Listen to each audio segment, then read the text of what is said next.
جس 7 آدمیوں کو اللہ اپنے رحمت کے سائے میں رکھے گا۔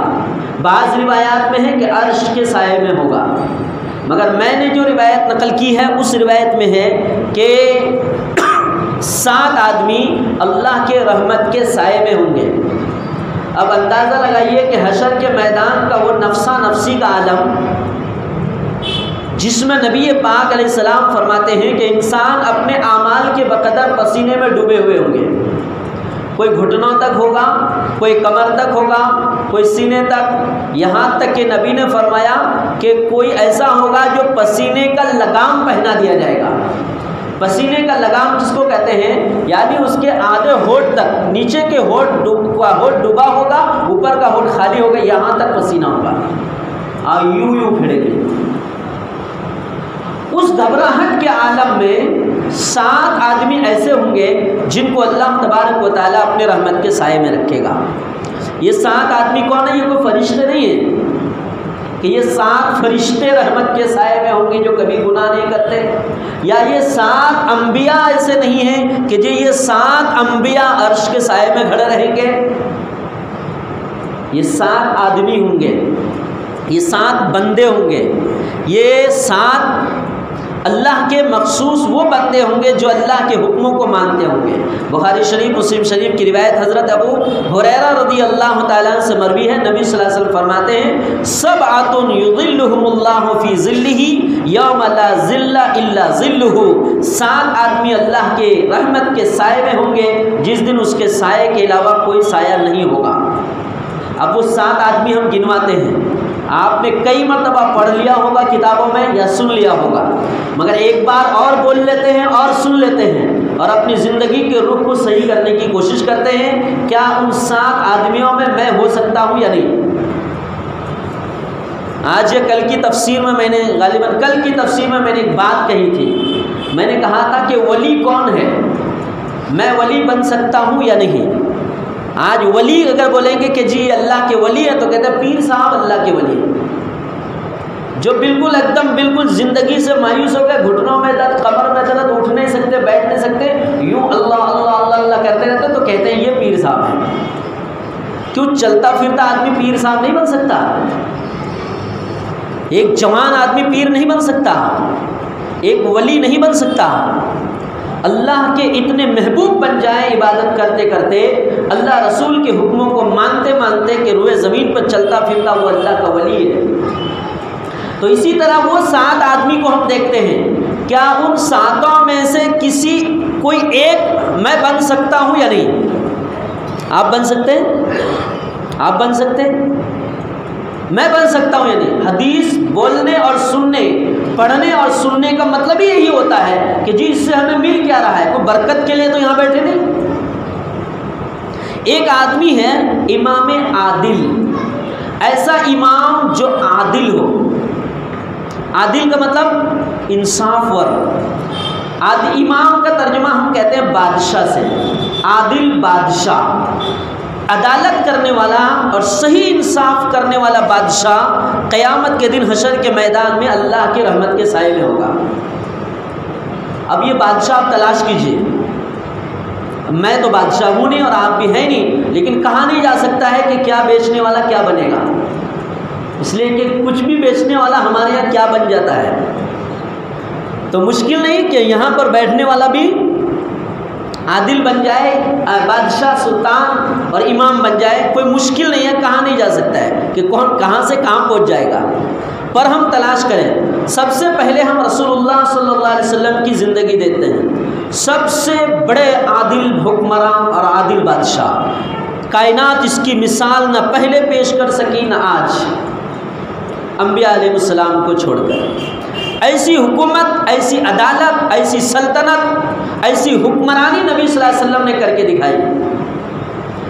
ایک صحابی آئے، کہنے لگے یا رسول اللہ مجھ سے زنا ہو گیا، کہنے لگا نہیں، وہ اقرار کر رہے ہیں اور نبی کہہ رہے ہیں نہیں، کیا کہہ رہے ہیں؟ نبی کہہ رہے ہیں نہیں۔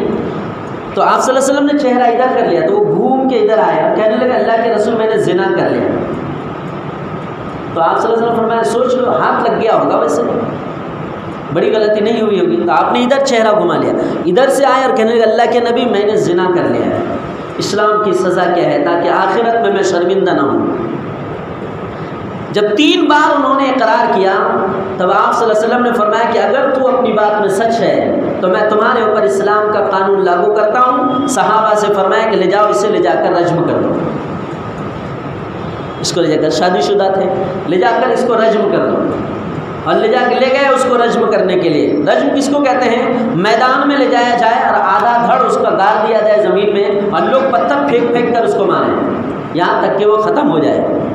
وہی قانون اگر آج کے دن لاگو ہو جائے تو پھر یہ جتنے جرائم ہیں اس لائن کی وہ سارے جرائم بند ہو جائیں گے، مگر دیکھنے کے لیے ایک بڑا مجمع ہونا چاہیے۔ قرآن میں اللہ نے فرمایا ہے کہ جب اس کو لے جائیں گے رجم کرنے کے لیے تو گاؤں کا ایک بڑا مجمع علاقے کا ہونا چاہیے، سب مارے۔ تو یہ خون جب ظاہر سی بات ہے جب ڈھیلے مارتے ہیں تو جب پھر لاسٹ میں جا کر جب وہ خوب لہو لہان ہوا تو اس کا خون کے قطرے ادھر ادھر چھینٹے اڑنے لگے، تو ایک صحابی کے پیر پہ خون کا قطرہ گرا، تو یوں کراہت کے ساتھ پیچھے ہوئے کہنے لگے کتنا ناپاک قطرہ ہے۔ تو رسول اللہ صلی اللہ علیہ وسلم نے فرمایا ہے، کیا فرمایا؟ لقد تاب توبۃ لو اقسمت بین اہل المدینہ لوجبت الجنہ۔ انہوں نے اتنی شاندار توبہ کی ہے کہ اگر اس کی توبہ پورے مدینے والوں پر تقسیم کر دی جائے تو سب پر جنت واجب ہے۔ اس کو کہتے ہیں عدالت۔ جرم ثابت ہو جائے تو نبی کوئی کمپرومائز نہیں کرتے۔ ایک صحابی لائے گئے، اس نے چوری کر لیا، آپ نے فرمایا اس کا ہاتھ کاٹ دو۔ صحابہ دیکھ رہے، ہاتھ کاٹ دے؟ ہاں اس کا ہاتھ کاٹ دو۔ لے گئے، صحابہ جمع ہوئے اور ہاتھ کاٹنے کی تیاری چالو ہے، ادھر تیاری چالو ہے اور آپ صلی اللہ علیہ وسلم رو رہے ہیں۔ تو صحابہ نے نظریہ معلوم کرنا چاہا کہ آپ صلی اللہ علیہ وسلم کیوں رو رہے ہیں، ہو سکتا ہے کچھ فرمان بدل جائے۔ اللہ کے نبی آرڈر تو آپ نے دیا ہے اور آپ رو رہے ہیں۔ کہنے لگے میں نے آرڈر دیا ہے انصاف کی بنیاد پر، رو رہا ہوں اس لیے کہ میری امتی کا ہاتھ کاٹا جا رہا ہے، یہ میری رحمت ہے۔ ہاتھ کاٹنے کا حکم اور قانون یہ میرا عدل ہے اور میرا رونا یہ میری رحمت ہے۔ اس کو کہتے ہیں امام عادل۔ میں نے مثال دی، مثال دی۔ دوسرے حکمران لیے حضرت ابو بکر رضی اللہ تعالیٰ، آپ حکمراں بنے، آپ امام عادل سلطان بنے، تو آپ کا عدل کیسا ہوا کہ آپ جتنا لیتے ہیں بیت المال سے اپنے بقدر ضرورت، بیوی نے ایک دن کہا میٹھا کھانے کو جی چاہ رہا ہے تو کہنے لگا دیکھو ایڈجسٹ کر لو، تو تھوڑا تھوڑا اٹھا کر بچا کر رکھنے لگی۔ جب اتنی مقدار ہو گئی کہ اب میٹھا بن سکے گھر والوں کے لیے تو فرمایا کہ سرتاج اعظم دیکھیے میں نے تھوڑا سا بچا کے رکھا ہے اور اتنا میٹھا بننے کے لیے تیار ہے۔ تو حضرت ابو بکر رضی اللہ تعالیٰ نے فرمایا کہ اس کا مطلب یہ ہے کہ ہماری فیملی میں اتنا خوراک زیادہ آ رہا ہے، اتنا اناج زیادہ آ رہا ہے، اس پر بھی اتنے پر بھی ہمارا گزارا ہو سکتا ہے، اتنے پر بھی گزارا ہو سکتا ہے، یہ حصہ ہمارے پاس زیادہ آ رہا ہے، یہ نہیں لینا۔ فیصلہ کیسا کرے، اس کو کہتے ہیں عدل۔ حضرت عمر رضی اللہ تعالیٰ دیکھا ایک غریب کے یہاں چولہا نہیں جلتا، بچے رو رہے ہیں، آئے بیت المال میں اور آ کر پوری گونی پیٹھ میں اٹھا کر لے کے جائے، خادم پیچھے کہنے لگے حضرت مجھے دے دیجئے میں اٹھا لوں۔ بولا قیامت کے دن بھی اٹھاؤ گے؟ آج اس گونی کا بوجھ تم اٹھانا چاہتے ہو، قیامت میں اللہ پوچھے گا کہ تمہاری حکمرانی میں فلاں گھر میں چولہا نہیں جلا تھا، تو کیا تم اس دن بھی تم میرے بوجھ کو اٹھاؤ گے؟ مجھے ہی آج ہی اٹھانے دو تاکہ حشر میں نہ اٹھانا پڑے۔ اس کو کہتا ہے امام عادل۔ اور بھی بہت ساری مثالیں ہیں، یہ میں نے مثال دی۔ تو کیا ہم یہ بن سکتے ہیں امام عادل؟ انشاءاللہ اگر اللہ نے چاہا تو۔ نمبر 2، وَشَابٌ نَشَأَ فِي عِبَادَةِ اللَّهِ عَزَّ وَجَلَّ، ایسا نوجوان جس کی جوانی عبادت میں گزری ہے، ایسا نوجوان جس کی جوانی عبادت میں گزری ہے، ایسا نوجوان بھی اللہ کی رحمت کے سائے میں ہوگا۔ ایسا بن سکتے ہیں کہ نہیں؟ بولیے، پاسبل ہے، ممکن ہے، گنجائش ہے، کوئی تکلیف نہیں، آرام سے بن سکتے ہیں۔ ایسا جوان جس کی جوانی نشأ فی عبادت اللہ عز وجل، اللہ کی عبادت میں اور اطاعت میں اس کی پرورش ہوئی ہو۔ میں ایک دن بیان میں بیٹھا تھا، ایک صاحب بہت اچھی بات کہے، میں وہ نقل کرتا ہوں، اچھی بات ہر جگہ لے کر نقل کرنا چاہیے۔ کہنے لگے اپنے بچوں کو دین کب سکھاؤ؟ کب سکھانا ہے جی دین؟ اس کے اوپر احکام کب لاگو کب ہوتے ہیں؟ جب بالغ ہو جائے. تو دین اس کو کب سے سکھانا شروع کریں؟ دین بچپن سے سکھانا شروع کریں، تب جا کر 15 سال میں یا جتنے سال میں ان کے 10 سال میں نماز اس کے اوپر جتنے سال میں احکام جتنے سال میں فرض ہوتے ہیں وہ مکمل عمل کرنے والا بنے. تو دین اس کو بچپن سے ہی سکھایا جائے. بالغ ہونے کے وقت، بالغ ہونے کے بعد تو احکام لازم ہوتے ہیں اس کے اوپر، اس وقت تو ان کو صحیح اور کلیئر عمل کرنا ہے. تو دین بالغ ہونے سے پہلے سکھا دیا جائے تاکہ بالغ ہونے کے بعد احکام الہی پر مکمل طور پر وہ عمل کر سکے. تو ایسا نوجوان جس کی جوانی عبادت میں گزری ہو، عبادت میں گزری ہو، ایسا نوجوان قیامت کے دن اللہ کے رحمت کے سائے میں ہوں گا. الحمدللہ خوب ماحول ہے. ایک مرتبہ ہم نے دیکھا 12 بجے رات کو قریباً میں کسی کام سے مسجد آیا تھا گھر سے، میں دیکھ رہا ہوں کہ 3 بچے یہاں نماز پڑھ رہے ہیں، نوجوان بچے عشاء کی نماز پڑھ رہے ہیں. 2 مقتدی ہیں اور ایک امام ہے. تو میں یہاں بیٹھ گیا، میں نے کہا ان سے پوچھوں گا تم عشاء کی نماز ابھی کیوں پڑھ رہے ہو؟ ان سے پوچھے تھے کہ مولانا ہم لوگ باہر چلے گئے تھے ہوٹل کھانا کھانے، کھانا کھا کے آئے تو ہم لوگ سوچا کہ جماعت بنا کے نماز پڑھ لیں. میں نے کہا اس کا نام ہے نوجوان. ان کو ضرورت کیا تھی مسجد میں گھس کر نماز پڑھنے کی؟ تھی ضرورت؟ وہ گھر پہ چلا جاتا، موبائل لے کے سو جاتا. مگر مسجد میں آئے اور آنے کے بعد وضو کیا، وضو کر کے جماعت بنا کر انہوں نے نماز پڑھی. میری طبیعت خوش ہو گئی کہ اس پرفتن دور میں، اس غفلت کے زمانے میں اگر اتنا احساس ہے ان نوجوانوں کے اندر تو بہت کافی ہے. ایک دن عصر کے بعد میں اوپر دیکھا، جب تعلیم کے بعد تفسیر کے بعد اوپر گیا میں، تو چھوٹے چھوٹے بچے لوگ، وہ 5 سال 6 سال 7 سال کے اندر ہی 5-7 نماز پڑھ رہا ہے، ایک بچہ امامت کر رہا ہے. میں نے کہا ان بچوں کو امامت کرنے کی کیا ضرورت ہے؟ یہ گھر کی تربیت کی بات ہے. اگر میرے گھر میں نہیں ہے تو مجھے کرنا چاہیے. یہ تربیت کی بات ہے کہ بچے کھیل رہے تھے، ان کی نماز چھوٹ گئی تو سب آ کے اوپر جماعت کر رہے ہیں، جبکہ سب نابالغ ہیں. میرے پاس اس کی ویڈیو، میں نے ویڈیو نکالی اس کی. طبیعت خوش ہو گئی. میں نے کہا نسل تیار ہونی چاہیے جس کے دل میں اتنا احساس ہے بالغ ہونے سے پہلے پہلے، نماز کے فرض ہونے سے پہلے پہلے کہ جی نماز ادا کرنی ہے. تو ایسا نوجوان بھی اللہ کے رحمت کے سائے میں ہوگا. یہ ہم اور آپ کے لیے مشکل نہیں ہے. نمبر 3، وَرَجُلٌ قَلْبُهُ مُعَلَّقٌ بِالْمَسَاجِدِ، ایسا آدمی جس کا دل مسجد میں اٹکا ہو، یہ بھی قیامت کے دن اللہ کے رحمت کے سائے میں ہوگا. جس کا دل مسجد میں اٹکا ہو، معلق، معلق کا معنی کہتے ہیں نا میرا دل وہاں سے ہٹتا نہیں ہے، کہتے ہیں نا میرا دل لگا ہوا ہے.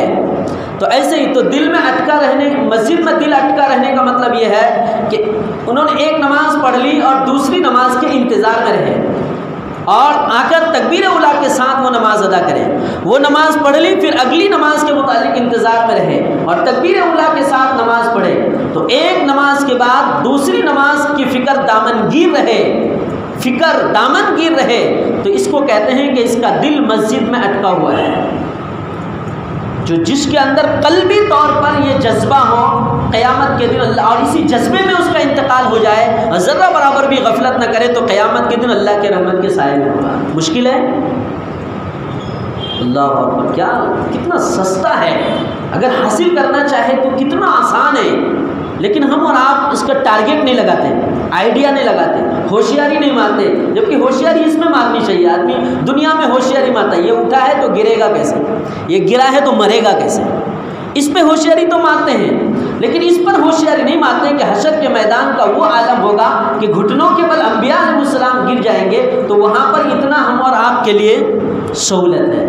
نمبر 3 ہو گیا. نمبر 4، رجلان تحابا فی اللہ اجتمع علیہ و تفرقا علیہ، 2 آدمی کی ملاقات اس نیت سے ہو کہ دونوں اللہ تبارک و تعالیٰ کے واسطے محبت کریں ایک دوسرے سے. کوئی غرض نہیں، کوئی مفاد نہیں، کوئی لین دین نہیں، کچھ نہیں، بس 2 کی ملاقات اس بنیاد پر ہو رہی ہے کہ دونوں اللہ کے واسطے ملاقات کر رہے ہیں. چلے گا پیدل جا رہے ہیں کسی کے پاس ملاقات، بولے کیوں آئے؟ بولا کوئی کام نہیں، بس ویسے ملنے آ گیا، السلام علیکم وعلیکم السلام، مصافحہ کر کے خیریت پوچھ کے آ گئے۔ تو دو آدمی رجلان تحابا فی اللہ، جو دو آدمی اللہ کے واسطے محبت کرے، اجتماع علیہ اسی کے واسطے جمع ہوئے ہوں، وہ تفرق علیہ اور پھر جدا ہو گئے ہوں، تو پھر یہ دونوں بھی اللہ کے عرش کے سائے میں ہوں گے، اللہ کے رحمت کے۔ یہ بھی مشکل ہے، اتنا آسان عمل ہے، اور حشر کے میدان میں اتنی بڑی گھبراہٹ سے نجات مل جائے گی۔ عمل کتنا آسان ہے۔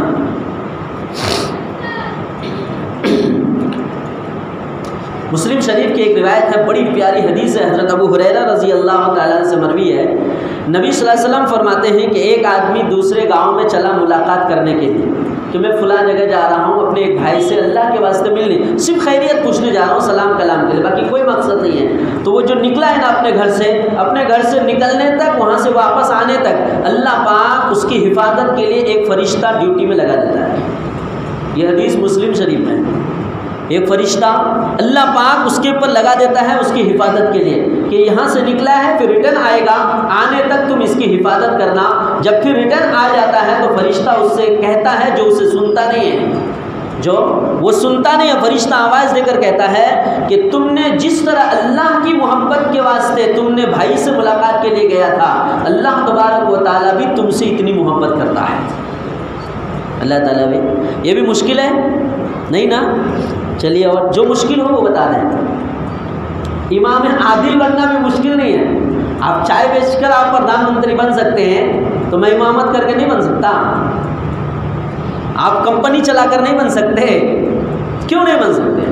جو پاسبل نہیں ہے وہ آپ بتائیں کہ جی یہ ممکن نہیں ہے، اور جو ممکن ہے تو آپ اس کو نوٹ کر لیجیے اپنی میموری میں، دماغ میں۔ نمبر 5، رجل دعته امرأة ذات حسن و جمال فقال انی اخاف اللہ۔ ایک خوبصورت لڑکی، کانٹیکٹ ہو گیا، بات چیت چالو، یہاں تک کہ گناہ کے لیے ان کو دعوت دی کہ چلو فلاں جگہ چلتے ہیں، ہم گناہ کے لیے دعوت دی۔ اس وقت اخلاص کے ساتھ یوں کہے، میں یہ کام نہیں کر سکتا، اللہ کا خوف میرے دل میں ہے، میں اللہ کے واسطے میں معافی چاہتا ہوں کہ میں یہ کام نہیں کر سکتا۔ جو اس طرح کا جواب دے دے، ایسا نوجوان بھی قیامت کے دن حشر میں کے میدان میں اللہ کی رحمت کے سائے میں ہوگا۔ یہ اتنا بہترین اور پاورفل عمل ہے کہ اللہ تبارک و تعالیٰ فوراً متوجہ ہو جاتا ہے، جس کا دل اتنا صاف اور جس کے دل میں اتنا خوف اگر ہوگا تو۔ وہ بخاری شریف کے میں ایک روایت ہے، ایک واقعہ ہے کہ 3 نوجوان گئے تھے اور ایک پہاڑ کے غار میں چھپے، تو اس کے اوپر ایک پتھر گر گیا اور پہاڑ کا غار بند ہو گیا، دروازہ بند ہو گیا، تو تینوں نے اپنے اپنے اچھے اعمال پیش کیے اللہ کے حضور۔ تو اس میں سے ایک نے یہ عمل پیش کیا تھا کہ میرے خاندان کی ایک خوبصورت لڑکی تھی، اس نے مجھے بلائی، دعوت دی اس کے لیے، غلط کام کرنے کے لیے، یہاں تک کہ ساری تیاری ہو گئی، ساری تیاری، جب میں 2 زانوں بیٹھ گیا تب اس لڑکی نے مجھ سے یہ کہا کہ اللہ کا خوف کر دل میں، پروردگار میں صرف آپ کے ڈر کی وجہ سے میں نے وہ غلط عمل چھوڑ دیا، اگر میں نے تیرے واسطے کیا ہے تو یہ چٹان ہٹا دے۔ اللہ نے ہٹا دیا۔ کتنا پاورفل وسیلہ ہے۔ ایسے چپکے سے کبھی کوئی نیکی کر کے، صرف یہ نہیں، کوئی ایسی نیکی آدمی کو کر کے رکھنا چاہیے جس کا آپ اپنی مشکل گھڑی میں حوالہ دے سکیں۔ ہے ہمارا آپ کے پاس؟ کبھی کچھ تہجد کی نماز ایسی رکھنی چاہیے، کبھی کچھ تلاوت کر کے ایکسٹرا رکھنا چاہیے، کبھی کچھ ذکر و اذکار کر کے پرسنل رکھنا چاہیے، کہ مشکل گھڑی میں جب آپ کے اپنے ساتھ چھوڑ دیں گے یہ عمل آپ کا کام آئے گا۔ کرنا چاہیے کہ یہ عمل کام آئے گا۔ کتنے ہو گئے اور کتنے باقی ہیں؟ نمبر 6، رجل تصدق بصدقۃ فاخفاها حتى لا تعلم شماله ما تنفق يمينه۔ ایسا آدمی جو صدقہ کرتا ہے داہنے ہاتھ سے تو اس کے بائیں ہاتھ کو پتہ نہ چلے، پتہ چلے گا نہیں۔ مثال ہے یہ کہ خفیہ اتنا صدقہ کرے کہ دائنے ہاتھ سے صدقہ کرے تو بائیں کو پتہ نہ چلے، مطلب یہ ہے کہ ایک دم انتہا درجے کا بے غرض اور بے طلب ہو کر صدقہ کرے، ایسا دیا کہ بیوی بچوں کو بھی پتہ نہیں، ہاتھ کو تو پتہ چلے گا ہی جی، یہ تو جسم کے ساتھ نہیں ہے، مگر خفی چھپا کر دینے کی اعلیٰ درجے کی مثال بیان کر دی کہ اتنا دو کہ یہ ہاتھ ادھر کام کرے اور یہ ہاتھ میں تم نے صدقہ دے دیا۔ مطلب یہ ہے کہ کسی کوئی غرض نہیں، کوئی طلب نہیں، کوئی مفاد نہیں، کچھ نہیں، بلکہ اللہ کے واسطے مٹھی پر اٹھا کر جس کو جو دینا تھا دے دیا۔ ایسا آدمی حشر کے میدان میں اللہ کی رحمت کے سائے میں ہوگا۔ کتنے ہو گئے؟ مشکل ہے یہ کام؟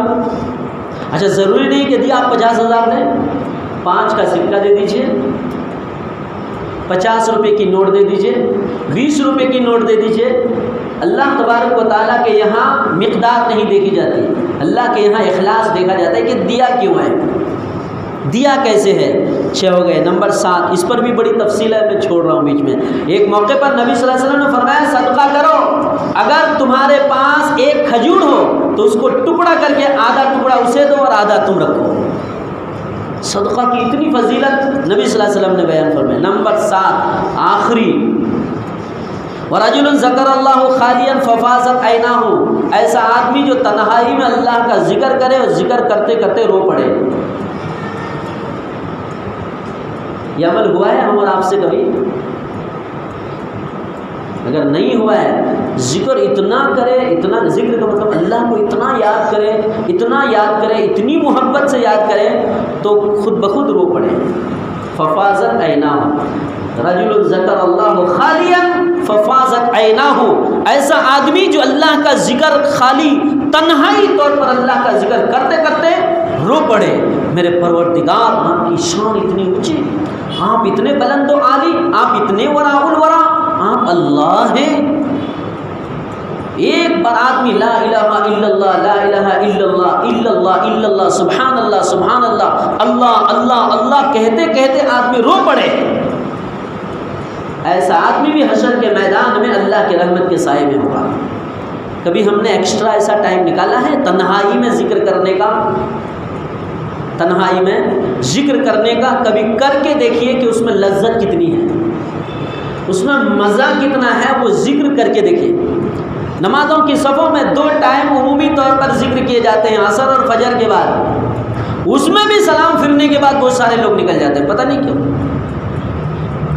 وہ 3 تسبیح ہیں وہ مکمل کرنے کو تیار نہیں، 33 مرتبہ سبحان اللہ، 33 مرتبہ الحمدللہ، 33 یا 34 مرتبہ اللہ اکبر، وہ بھی پورا کرنے کو تیار نہیں، جبکہ ہر فرض نماز کے بعد ذکر ہے۔ نہیں تو کم از کم یہ 2 وقتوں کی تو رعایت کرنی چاہیے جس پر نبی صلی اللہ علیہ وسلم نے تاکید سے ذکر کیا ہے۔ یہ اس کے ساتھ ساتھ کبھی تنہائی میں ذکر کر کے دیکھیے۔ تنہائی کا ذکر کب ہوگا؟ ہم ہر ایک اپنا آئیڈیا لگا سکتے ہیں کہ جی تنہائی کا ذکر ہم کب کر سکتے ہیں۔ آج کل فجر کی اذان کتنے بجے ہوتی معلوم؟ 58 کو 57 کو ہوتی ہے، 5:57 57 کو ہوتی ہے۔ 5:30 کو الارم لگائیں گے نا تو آپ 4-6 رکعت تہجد بھی پڑھ لیں گے، 200-500 مرتبہ ذکر بھی ہو جائے گا۔ صرف 5:30 کو الارم لگانا ہے، اور اذان ہمارے یہاں فکس ٹائم پر ہوتی ہے 57 کو، 58 کو بھی 57 کو اذان ہے۔ آج کریں گے بھائی، ذکر کر کے دیکھیے ایک مرتبہ، آپ ہم کو بھی یاد کریں گے، اگر کریں گے تو دعا دے دیجیے گا ہمیں کہ اللہ پاک ایمان کے ساتھ زندہ رکھے سب کو، اور جب لے جائے تو اللہ ایمان کے ساتھ لے جائے، اور حشر کے میدان میں اس عمل کی جو رسول اللہ نے خبر دی ہے، اس عمل کی بنیاد پر اللہ اپنے رحمت کے سائے میں رکھے۔ 7 آدمی پورے ہو گئے، ان 7 میں سے جو ناممکن ہو وہ مجھ سے پوچھے گا، اور جو ممکن ہو اس کو میموری میں آپ محفوظ کر لیجئے۔ ایک آخری بات بتا دیتا ہوں، بتاؤں؟ ابو داؤد شریف کی روایت ہے، حضرت معاذ بن جبل رضی اللہ تعالیٰ ان سے نبی صلی اللہ علیہ وسلم نے کیا فرمایا؟ اخذ بیدی، نبی صلی اللہ علیہ وسلم نے میرا ہاتھ پکڑ لیا۔ حضرت معاذ فرماتے ہیں کہ نبی صلی اللہ علیہ وسلم نے میرا ہاتھ پکڑ لیا اور فرمایا یا معاذ واللہ انی لاحبک، اللہ کی قسم میں آپ سے محبت کرتا ہوں۔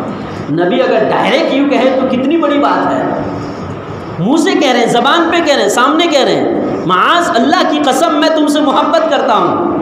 پھر ثم اوصیک، پھر میں تم سے ایک بات کی وصیت کرتا ہوں، اے معاذ ثم اوصیک، پھر تمہیں میں وصیت کرتا ہوں، لا تدعن فی دبر کل صلاۃ، چند باتیں بتاتا ہوں ہر فرض نماز کے بعد کبھی مت چھوڑنا۔ پہلے کیا فرمایا؟ میں تم سے بہت محبت کرتا ہوں، واللہ انی، اللہ کی قسم میں تم سے محبت کرتا ہوں۔ اب سنو کہ میں آپ کو ایک وصیت کرتا ہوں کہ ہر فرض نماز کے بعد یہ کام کر لینا۔ کہنے اللہ کے نبی کیا؟ کہنے لگے یہ دعا پڑھ لینا، اللہم اعنی علی ذکرک و شکرک و حسن عبادتک۔ ہر فرض نماز کے بعد یہ دعا کر لینا۔ کون سی دعا؟ اللہم اعنی علی ذکرک و شکرک و حسن عبادتک۔ اس کا ترجمہ کیا ہوا؟ اے اللہ تو میری مدد فرما تاکہ میں تیرا ذکر کر سکوں۔ معلوم ہوا بغیر مدد کے آپ 5:30 بجے اٹھ نہیں سکتے۔ جب تک پہلے مانگیں گے نہیں تب تک اس کی طرف سے فائنل نہیں ہوگا۔ جب تک اپلیکیشن ڈالیں گے نہیں تب تک ادھر سے کچھ فائنل۔ اعنی علی ذکرک و شکرک، اور اے اللہ میں تجھ سے شکر ادا کرنے پر مدد مانگتا ہوں۔ وہ حسن عبادتی کا، اور آپ کی ساری عبادتیں اچھے انداز میں کروں، اے اللہ مدد فرما۔ یاد ہو گئی دعا؟ اللہم اعنی علی ذکرک و شکرک و حسن عبادتک۔ اے اللہ تیرا میں ذکر کروں، تیرا میں شکر کروں، تیری عبادت اچھی طرح کروں، اے اللہ تو میری مدد فرما۔ اللہ عمل کی توفیق عطا فرمائے۔ وآخر دعوانا الحمدللہ۔